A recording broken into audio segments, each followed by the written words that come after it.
जिला का सुपौल प्रखंड के अंतर्गत जो मरौना प्रखंड है, अभी हम गनौरा पंचायत में हमारे मुखिया जी गनौरा पंचायत का हम चल के पूछने का प्रयास करते हैं कि सर, हमारे चैनल में आपका बहुत बहुत स्वागत है।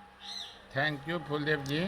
हमारे यहाँ से होता है जी। कि हमसे बेहतर अगर आप हमारे यहाँ 14 वार्ड में, जो जी। कि पक्ष विपक्ष सबको है जी। अगर एक तरफ पिछली चुनाव में बंगाल को देखिएगा जी। कि ममता बनर्जी की सरकार बनी और भाजपा फिसड्डी हो गए। जी। इस बार भाजपा की सरकार बनी और ममता बनर्जी फिसड्डी हो गई। जी। तो कहीं न कहीं जनता जो अच्छे काम करने की उम्मीद से लेकर के वोट करते हैं, जी। तो जनता के बीच अगर जाके पूछेंगे तो वो सही सही बता पाएंगे कि हम जनता के लिए सही हैं या फिसड्डी है। अपने आप को तो सब कहेंगे ही कि हम अच्छे काम कर रहे हैं। हमसे बेहतर होगा कि अब जनता से पूछे और जनता को ये हमारे तरफ से पूछे कि आपकी कौन ऐसी समस्या है जिसका समाधान नहीं हुआ है जी। और वो हम तक अगर पहुंचाएंगे तो निश्चित समाधान होगा। जी। तो सर, ये तो हत्या हो जा रहा है सर, इस पे क्या कहिएगा आप? देखिए, कहीं न कहीं हर एक जगह अच्छाई है तो बुराई है। जी। अच्छे दिन आए हैं तो बुरे दिन भी आएंगे, बुरे दिन कट गए तो अच्छे दिन भी कट जाएंगे। जी। कहीं न कहीं इसी समाज में मानव भी हैं और दानव प्रवृत्ति के भी व्यक्ति हैं। जो दानव प्रवृत्ति के व्यक्ति हैं वो किसी के साथ अनहोनी कर सकते हैं। जी। चाहे वो शुभेंदु अधिकारी के साथ रह रहे लोग हों, चाहे नीतीश जी के साथ रह रहे लोग हों। मैं ऑफ रिकॉर्ड बता दूं कि बहुत ऐसे लोग हैं जी जिसको लोग जान रहा है कि ये गलत है, जी, फिर भी मजबूरी है कि उसको साथ रखे हुआ है। जी। अपने राज्य में भी ऐसा है कि लोग मजबूरी में उसको साथ रखे हुए। जी सर, जैसे तेजस्वी यादव विपक्ष हैं लेकिन बोलते रहते हैं, कल बोल रहे थे अपने बयानों में कि हम तो इलेक्शन लड़ के आए थे, विधायक बन के हम आए थे, फिर भी हम मंत्री बन पाए, लेकिन वो पैराशूट से उतरा और 2 महीना के अंदर में जो है उनको मंत्री बना दिया गया है। निशांत पे सीधा निशाना साधा हुआ है सर, इस पे क्या कहिएगा? देखिए, सदियों से जब से हमारे देश का संविधान का गठन हुआ है जी,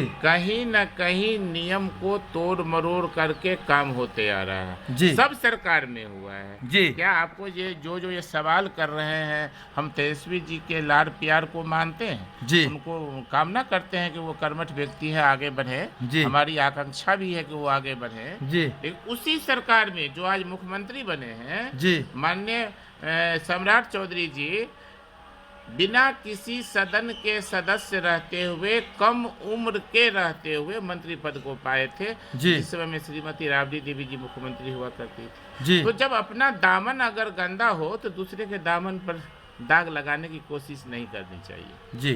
तो आप देखें, तमाम यहाँ पे सवाल रखे गए थे लेकिन मुखिया जी काफ़ी अच्छा दिए।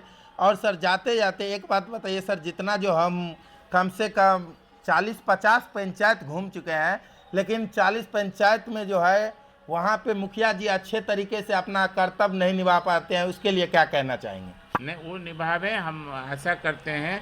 एक्चुअली पहले भी हमने इस बात को आपको बताया था कि समय का अभाव रहता है लोगों के पास। जी। निभावे। और हम तो ये कहते हैं कि आप अगर अपने समय में से 2 घंटा प्रत्येक दिन अपने जनता के लिए दीजिएगा तो फिर 3 घंटा की आवश्यकता नहीं है। जी। लेकिन अगर 10 दिन 20 दिन आप जाइएगा ही नहीं तो फिर वो काम का बोझ आपके पास इतना हो जाएगा जो 5 वर्ष के अगले 5 वर्ष में भी आप समाप्त नहीं कर पाएंगे। तो डे एंड देयर जो आपके पास काम आता है, उस काम को अगर आप समाप्त करते जाते हैं, निश्चित आप अगर आपका प्रखंड विकास पदाधिकारी नहीं सुनते हैं तो आप एसडीओ साहब से शिकायत करिए। अगर एसडीओ साहब नहीं सुनते हैं तो फिर डीएम साहब से शिकायत करिए। अगर डीएम साहब आपकी बात को नहीं सुनते हैं तो माननीय मंत्री जी के पास रखिए। क्योंकि इस लोकतांत्रिक व्यवस्था में कार्यपालिका, विधायिका और न्यायपालिका सबसे ऊपर कार्यपालिका है और हम लोग उस कार्यपालिका के अंग हैं। तो हमारा बात कोई नहीं सुने ऐसा संभव ही नहीं है, बशर्ते कि वो बात सत्य हो, सही हो, काम करने लायक हो। अगर हम किसी को गलत वे में ले जाते हैं, कोई किसी गलत काम से जाते हैं, तो वैसा काम अगर कोई पदाधिकारी नहीं करते हैं तो नहीं ही करना चाहिए। लेकिन जो सही काम है अगर वो नहीं करते हैं तो वो गलत है, उनको करना होगा। मैं अड़ के करवाता हूँ अपने पंचायत का काम, चाहे किसी भी पदाधिकारी से हो। अगर हमारे पंचायत का वो जेन्युइन समस्या है तो मैं अड़ जाता हूँ कि सर ये आपको करना होगा, ये आपकी जवाबदेही है। अगर आप नहीं करेंगे तो फिर कौन करेंगे, उसका नाम बताइए। जी सर, जैसे पंचायत में देखा गया था कि 2025 में इधर इलेक्शन थे और इलेक्शन के टाइम पे जो है वो काफ़ी पंचायत में जो है 1,000 रुपया जो है इंदिरा आवास के नाम पे लूटा गया। अब उसमें मुखिया जी लूटे हैं सर या कोई दूसरा आदमी लूटे हुए? आपके पंचायत में ऐसा भी हुआ है सर? हमारे पंचायत तो हमने तो पहले ही कहा आपको कि जनता से पूछ लीजिए। जी। अब हुआ कि नहीं हुआ हम तो नहीं कह सकते जी। अगर किसी को 1 रुपया लगा तो जनता तो बोलेगा। ऐसा तो है नहीं कि सारे के सारे 100% हमारे ही साथ है। जी। अभी बिहार में ही नहीं पूरे देश में जी। विधानसभा चुनाव में सबसे ज्यादा मत से अजीत पवार की पत्नी उपचुनाव में जीती है। जी। 2,18,467 मत से वो चुनाव जीती। जी। लेकिन वो 2,18,467 मत से चुनाव जीतने के बाद भी उनके खिलाफ 18,000 मत पड़ा।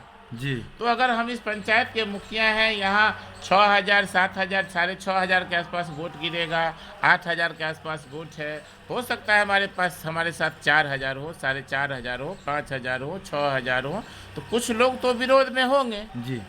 चाहे जो लोग विरोध में चुनाव लड़े हैं वो तो विरोध के लोग होंगे जी। या जो लड़ना चाह रहे हैं वो भी होंगे। उनसे ही जाकर के आप पूछिए कि आपके घर के लोगों का नाम प्रधानमंत्री आवास में जुटा या नहीं। जी। अगर आप लेने लायक हैं तो आपको छोड़ दिया गया है क्या? अगर वो बोलते हैं तो उसको आप कैप्चर कर लीजिए, अब फिर मेरे पास आइए तो मैं सबूत दूंगा कि वो लेने लायक है, तो उनका नाम जुटा है या नहीं जुटा है, पैसा लिया गया है या नहीं लिया गया। जी।